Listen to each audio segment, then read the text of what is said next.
What's the first thing you need to discuss? What's the last thing that you want to happen? What's the most important thing that you've got to do? We can all too often be unconsciously driven by sneaky, hidden hierarchies, sequences, and lists that we have no conscious awareness of. They'll be represented in our language, yet all too often neither the speaker nor the listener actually notices that there's heaps of missing information. Have you ever had an interaction with someone that starts off with, one of the things that we need to discuss is, and then you end up only discussing that one thing, sometimes spiraling into convoluted, confusing, irrelevant detail, with no thought for why it was numbered, and no additional questions to uncover what the other things were? So what is an ordinal? And why is this NLP presupposition so important for you to notice, acknowledge, and ask questions around? In neuro-linguistic programming, an ordinal refers to a linguistic marker that applies a specific hierarchy, order, or sequence. Ordinals are the 9th language pattern, and this our 10th and last in the sequence of NLP Linguistic Presupposition training videos. Oh, and do make sure you stay to the very end of this video to discover our top tip to quickly and effectively train your ear and develop your unconscious intuitive skills so you get the very most out of these 9 very powerful linguistic presupposition patterns for influence. When you effectively train your ear to listen for and take note of these possible hidden assumptions embedded in the language of a speaker, either you or someone else, you cut down on the risk of unconsciously accepting additional unspoken and presupposed elements that are more often than not subliminally required in the mind of the speaker to make sense of their internal reality.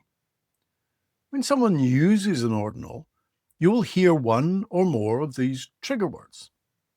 There are time-related markers, words like begin, before, after, next, end. There's sequence indicators represented by first, second, third, final, last. Other number-related words, one thing, several things, many things, additional things. We can have instructions or plans broken into steps. This can be a sort of A, B, and C sequence. There's comparative deletions, intimating an awareness of some form of value measurement or hierarchy. Best, better, most, worst. And also cause and effect framing. Once you, then you. These all presuppose that there is a sequence of events or items, most of which will remain unspoken. The listener just unconsciously accepts the sequence. They will probably see it represented in some way in their own imagination, but never actually question it specifically to understand whether or not these presupposed parts are valid or true. These seemingly innocent words direct attention and shape perception, making ordinals powerful unconscious influencers. Here are a few common ordinals you might well hear and what their present has a tendency to presuppose. Beginning. This presupposes a starting point. This was only the beginning of what would become an arduous journey. Before. Something else preceded this point. It only happened because of all that went before. After. Something followed or will follow. After this is done, there is still more to do. Next. Something has already happened and there is something else coming. It's hard to work out what's next. First. There must at least be a second. One of the first things we need to do is... Now note, this is a double list, as it presupposes that there is more than one thing in the box labeled first things. The worst. Where does the scale start and where does the scale finish? And how many increments does it have? Worst, all right, better, good, best. The worst thing about it was its price. This also presupposes that there may perhaps be other things about it that are also on some form of bad scale. When you hear it, the first thing to do is to ask yourself, now notice, I'm already implying that there will be at least a second, maybe a third, fourth, and fifth. So the first thing to ask yourself, what hierarchy, sequence, or order is being implied? What is at risk of being taken for granted as already true or going to happen? What don't I know yet? How many things are on the list and how do they relate to each other? Is there a what or how question I should really be asking to avoid making any sort of mind reads?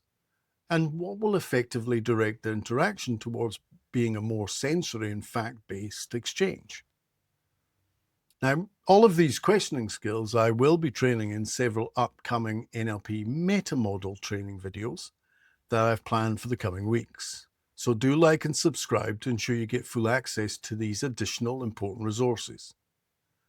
As pointed out in all of my previous videos, understanding and listening for NLP presuppositions will help you to first notice and then break down resistance and limitations, whilst it can also empower you to create positive influence when you utilize them in the structure of what you choose to say to better gain leverage and traction, thus making your guidance, advice, and coaching far more effective and influential.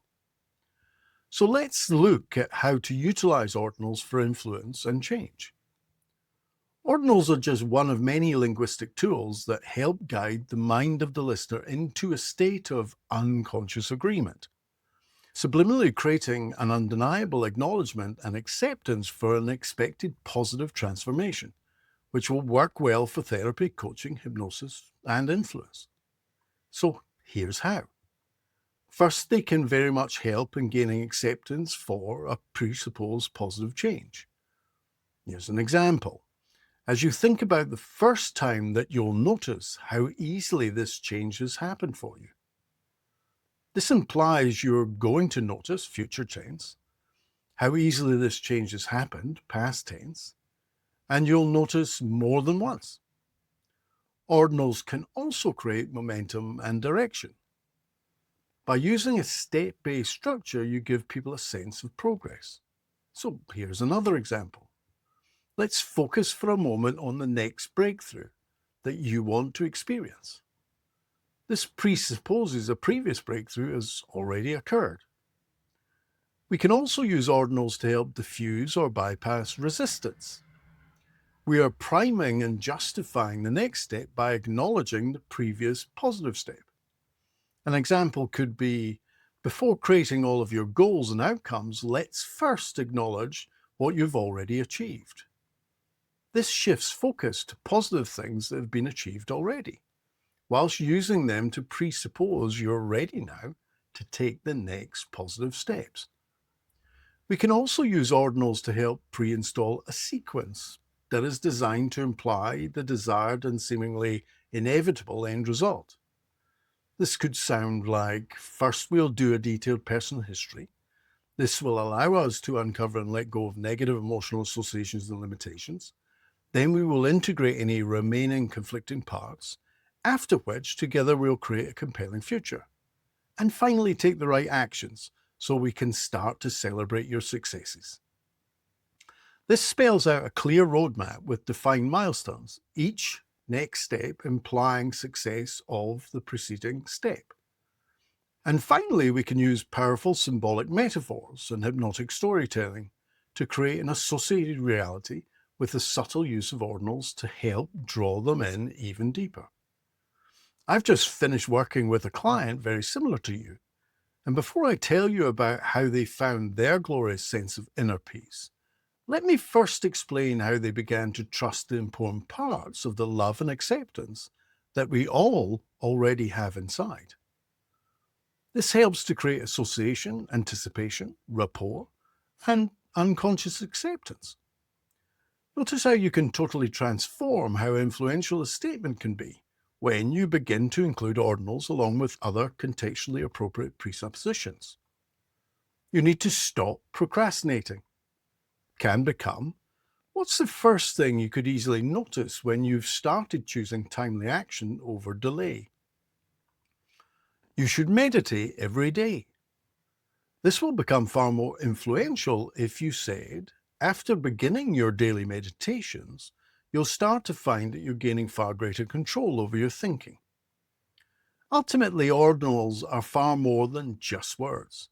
They are a linguistic tool that can be used to introduce very helpful yet subliminal components that become vital elements that create a new and empowering structure of reality.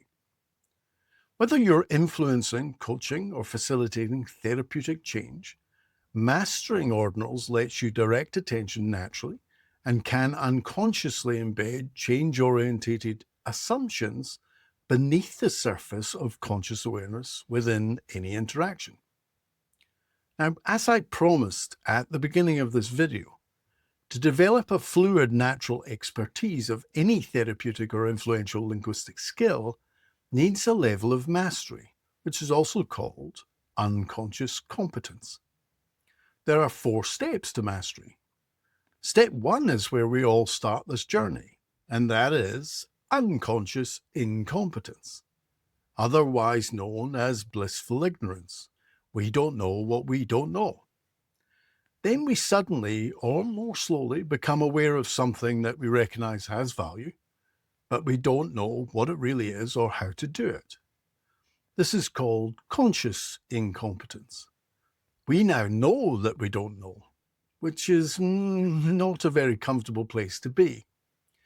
If the value is clear enough and inspiring enough for us to take some sort of action, we then maybe buy a book, watch some YouTube videos.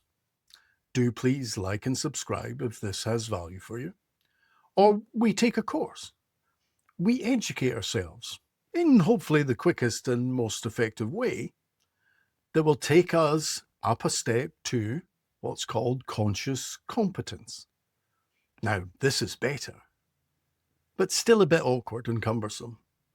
And unfortunately, that discomfort can cause us not to utilize our new skill as much as we should.